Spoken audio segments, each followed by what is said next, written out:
Good morning, everybody. Today we are going to take the lesson, The Body Politic by Hiromi Goto. This is found in the reading from the Fringes. The first part is about the author, and this particular author, Hiromi Goto is a Japanese Canadian author. Her works explore identity, immigration, race, gender through magical realism and sci-fi lenses. So one main thing about this author is that she's a Japanese Canadian author. So you can imagine that you are a Japanese and you're going to a country, another country, Canada, which is, let's say, American in behavior. A Japanese going to Canada and living there. We can have lots of comparisons.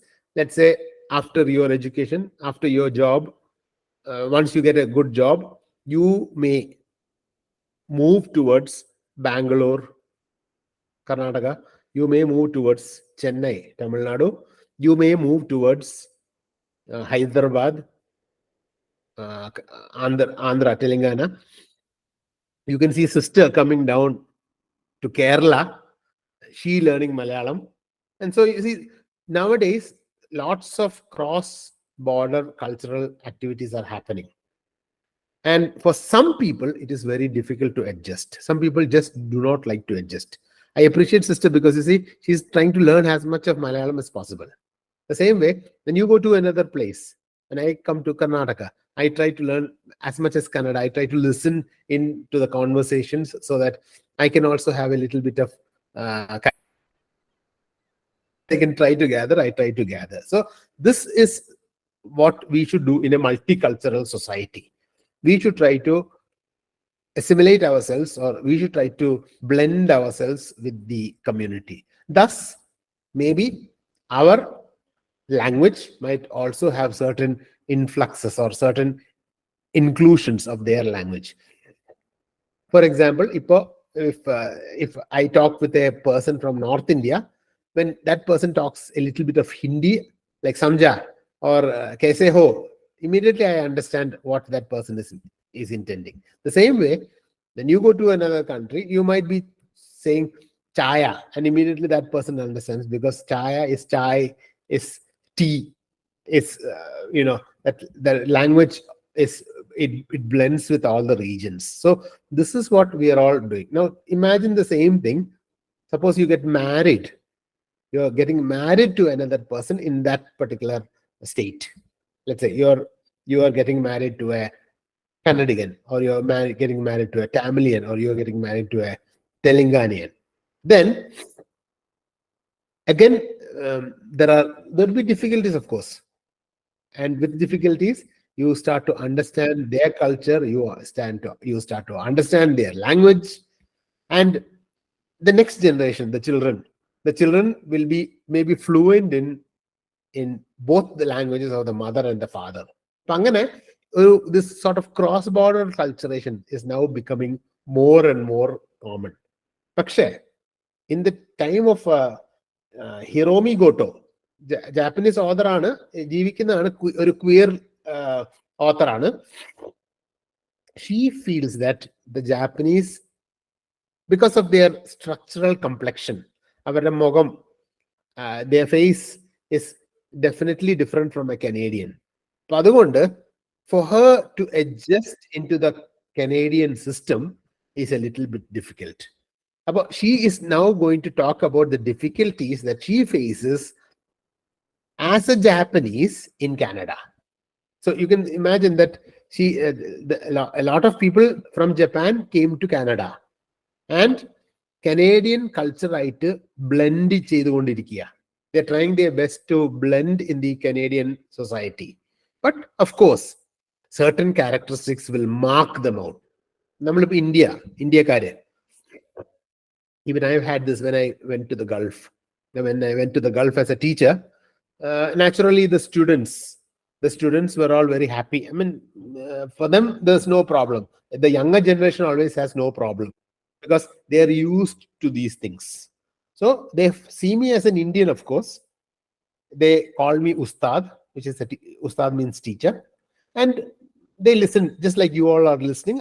They listen. But when I go outside, when I start talking with the people of the Arabs, or the people in Muscat, I was in Muscat. There, oh, you are an Indian. Okay, so you know Hindi. For them, Malayalam is a new word. Where is that? Or they know Kerala, but they do not know the language, maybe Malayalam. They think all Indians speak Hindi and things like that. But slowly and slowly, many have recognized that Indians are also equal to them and they respect us. But certain places, let's say we go to a village, a very, very deep village inside Oman, then they may not understand us because they feel that we are outsiders. This happens everywhere. When an Omani comes to India also, if they go to an inner region, അവർ ചിലപ്പോൾ ഈ ആദിവാസികളുടെ അടുത്തോ അല്ലെങ്കിൽ വയനാട്ടിലൊക്കെ പോകുന്ന സമയത്ത് sometimes this can happen. So acculturation generally happens very easy in the city, but a little bit less in the rural areas. ഇവിടെയും അതന്നെയാ സംഭവിക്കുന്നത്. This is what's happening here also. A Japanese is coming to Canada and trying to blend with the Canadian society. And that is going to come out as a poem. And this is the poem that we are going to talk about. So this is a thought-provoking poem. It's not a novel, it's a poem which explores the themes of identity, sexuality, and the body. And Hiromi Goto presents this first-hand experience of the identity crisis of the immigrants and those who do not fit into the rigid binary stereotypes that they face in their life. So we are going to look into that particular poem where we find that certain people may not be blending with the society, but let us see how they are also trying their best to blend with the society. So she highlights her internal struggle to extend into public spaces when she doesn't fit into the normative structures around her. Normally, everybody over there are Canadian, they're American Canadians. Avada or Japanese, when a Japanese comes there, naturally there is a difference. Difference. For example, I'll just give you a very example with a Malayali and a foreigner. Let's say we go abroad and we are given rice and with curry to eat. Rice and curry again is Indian. Okay, let's say they also like rice and curry, which is not spicy. One. Our instinct would be to eat with hand, whereas their instinct would be to eat with fork and spoon. Appatanamari. That's because of the cultural difference. If you teach them how to eat with hand, they for them also it will be okay. If you teach the Malayalis to eat with fork in the beginning, we also would be okay.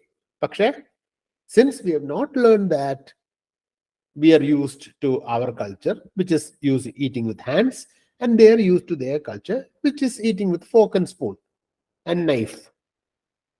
Cross-culturation happens when we learn how to eat with fork and spoon, and they learn how to eat with hands. When they come to have our traditional Onam Oonu or lunch, they eat with hands and things like that. And when we go abroad, when we have meat, we try our best to eat with a fork and knife and spoon and things like that. So this change is what is being seen here. The body politic is a journey for Goto, Hiromi Goto, that shows her audience her struggle to accept and understand herself. So now she, as a Japanese, must blend with the Canadian society because she is in Canada. She's a Japanese Canadian. So naturally, she has to blend with the Canadian society over there. This is her. And so in this particular poem, explores the theme of identity, race, gender, class, and sexuality through an intersectional lens. So we will be looking into that particular poem by Hiromi Goto, found on page 117 in the next video. Thank you very much.